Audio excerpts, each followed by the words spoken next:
Now, scant details have been released by Benjamin Netanyahu's Likud party. A deal was reached with Avi Maoz. He's the single lawmaker of the fringe anti-LGBT Noam party. That's part of the far-right list that came in as the third largest party overall from these elections. Now, he'll be appointed as a deputy minister and lead a to-be-created national authority for Jewish identity. The two posed for a friendly photo op even following their signed agreement Sunday. Now, this Noam party, it's a known aberration in the Israeli political landscape since 2019, but now tied with the religious Zionist camp. Maoz sat in the opposition during the last government, and he has his sights set on a robust national reform list this time. To get more into that and some of the concerns emerging around this apparent rise of this party, the Noam party, we're joined by Hila Peer.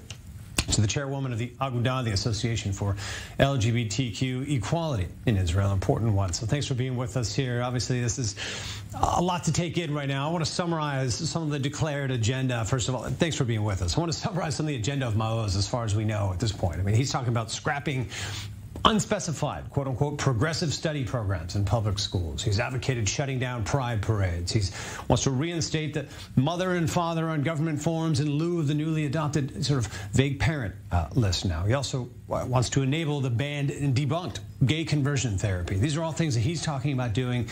This party's main goal, simply to advance policies against LGBT rights and against what the party calls the destruction of the family. This is their mantra. Is this going to be a war for you and your organization right now? Well, first of all, thank you for tapping into most of Avi Maoz's agenda and the way he speaks loudly of it. Yeah. I'd like to firstly calm everybody down about a few things that he can talk about loudly, but are not feasible as achievements for his goal against the gay community. There is no way to cancel gay pride parades. It's a democratic right to demonstrate, so that is not a possibility. But as a lot of what Avi Maoz does is cheap propaganda, this is the way he continues to do things. The main thing that is actually a pivot point in this day, the changing point that we're seeing with the way the government is handling a character like Avi Maoz with his outright marking a target against the gay community, is giving him status of deputy minister and giving him authority with opening office to strengthen the Jewish identity. Yes. That is basically the challenge that we're facing right now. And I have to say that I think it's simply outrageous that I am the one speaking against this. There should be 118 MKs speaking against this.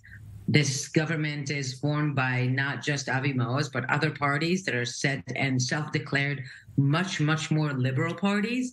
They are the ones that should be outraged by this, and not just me. I am obviously the person. Oh, absolutely. Absolutely. I think you're right. I mean, and I want to bring this back to first, coming out of the elections and all this, his allies apparent. Netanyahu did make some statements right after the elections that rights would be protected, that nothing was going to change dramatically. He seemed to come out right and sort of get ahead of Maoz on some of these issues. But is there an avenue to find those allies within Parliament? I mean, even within the Likud party? We should mention there are some openly gay lawmakers on that list. I mean, who's the protector now within this Parliament of the LGBTQ rights in this next government?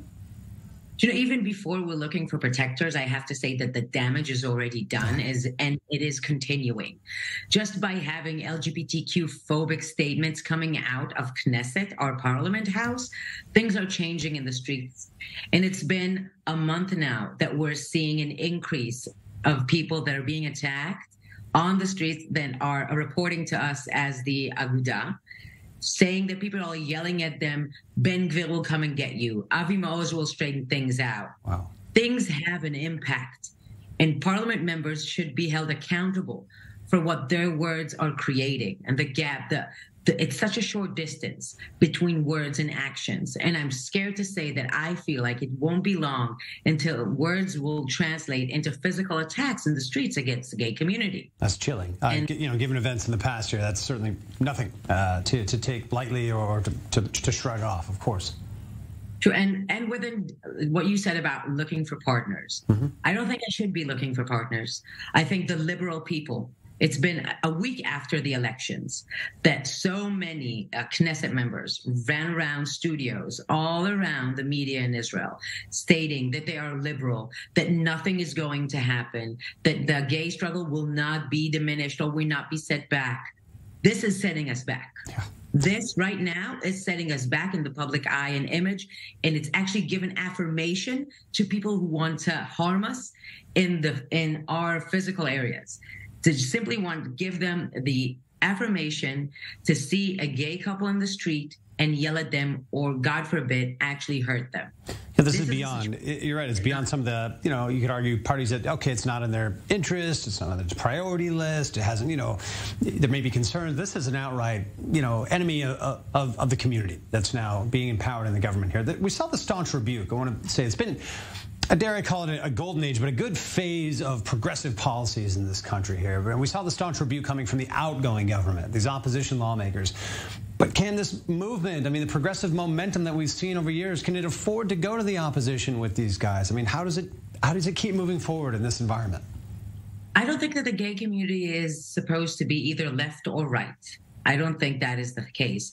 There's so many reasons for a person to choose what party they vote for, especially in Israel. There's economy, there's security, and there's liberalism. There's three different things, and not a lot of people have one party that they can slip in that note in the ballot, and they're completely identical with the values of the party. And 24% of the gay community voted in the last election center-right and for right parties. That shows that we are everywhere, because that is the nature of the gay struggle. We are in every household. Every fifth household in Israel has a member from the gay community in it. So naturally, just like we're scattered geographically, we're scattered in our political views. And that is fine. But just because even my mom, she voted for a right-wing party, does that mean that she is against my right for equality? No. Does that mean that she will not be the first person to set out to demonstrate with me when somebody is trying to take away my rights or hurt my sense of security in the public space? No, she will be the first person to be there. Within the public, the Israeli public, 75% of the Israeli public support and acknowledge the gay community's right for equality. This, what we're seeing right now, is a mesh between political views and opinions, starting from economic views, security views, and liberal views. When we niche down to this, Avi Maoz is not a head of a party. He is a head of a list. He's a single lawmaker from that party that joined another party that joined the Knesset and is now separated from them. It is the Knesset and the government's decision if to empower him or not. And that is something that they will be held accountable for generations to come if they give this person somewhat of a power to do anything regarding a huge community within the Israeli public. Hila, so well laid out. Thanks for being with us on this. You touched on this, and about the minute we have left here, the bottom line is, are people in the community, are they afraid? You're talking about they're coming to you when things are happening, whether they've been harassed, attacked. One of the main places that people are going in this community. Is there a general fear? Are you sensing people afraid now? I don't think we can find a single person within the gay community or any of our supporters that feel at ease within the last few days from the elections in Appleton this morning. That being said, the most important thing I can say here right now is to every community member that's in or without the closet, people that are old or young or teenagers, to know that there is no reason to be so alarmed. We are a strong, big community. We know our rights. We've stood by our rights, and we fought for them. We're not going to be pushed back, not by an inch. Strong position. Hila, thank you for laying this out today fantastically, and great job. And keep up the good work in your community. Hila Peer, thanks for joining us.